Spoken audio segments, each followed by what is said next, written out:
বন্ধুরা, সংসারের সংকীর্তন সিরিয়ালের আজকের রিভিউ। বংশী তার ভাগ্নে মদনকে বলছে, উত্তর কলকাতার মডার্ন মেয়ে শান্তি, তারা ঘটি আর আমরাও ঘটি।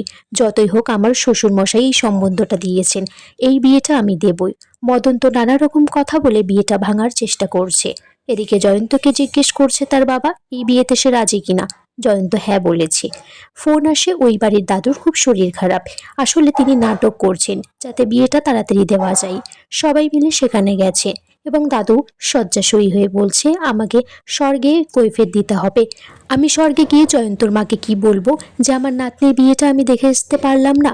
তখন দাদু বলছে, বাবা যদি জানতে পারে মেয়েটি বাঙালি তাহলে আজই তুই ঝুলে পড়। জয়ন্তকে বলছে। এদিকে বংশী বলে কালকেই মেয়ে দেখতে যাবে। শান্তিও এদিকে বাড়িতে জানিয়ে দেয় যে কাল জয়ন্তর বাড়ি থেকে এই বাড়িতে দেখতে আসে, আর বলে দেয় যে কোনোভাবে যেন জানতে না পারে আমরা বাঙাল।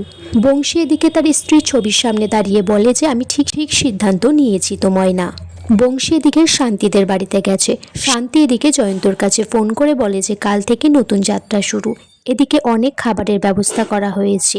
বংশী নানা রকম গান বাজনা যন্ত্র দেখে বলে যে দক্ষিণ কলকাতার সাংস্কৃতিক পরিবার এবং চিংড়ির কাটলেট, তার মানে এরা ঘটি, আমার খুব পছন্দ হয়েছে।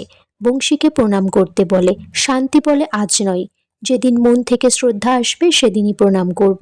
বিয়েটা ফাইনাল হয়ে যায়। শান্তি এদিকে তার বাবার ছবির দিকে তাকিয়ে কাঁদছে আর বলছে তুমি আজ থাকলে খুব ভালো হতো বাবা, তোমায় মিস করছি। শান্তি জয়ন্তকে ফোন করেছে। সে একটা স্বপ্ন দেখেছে যেখানে জয়ন্তর বাবা বংশী বলছে শান্তিকে যে তুই আমার মেয়ের মতো, এই বাড়ির অন্নপূর্ণা।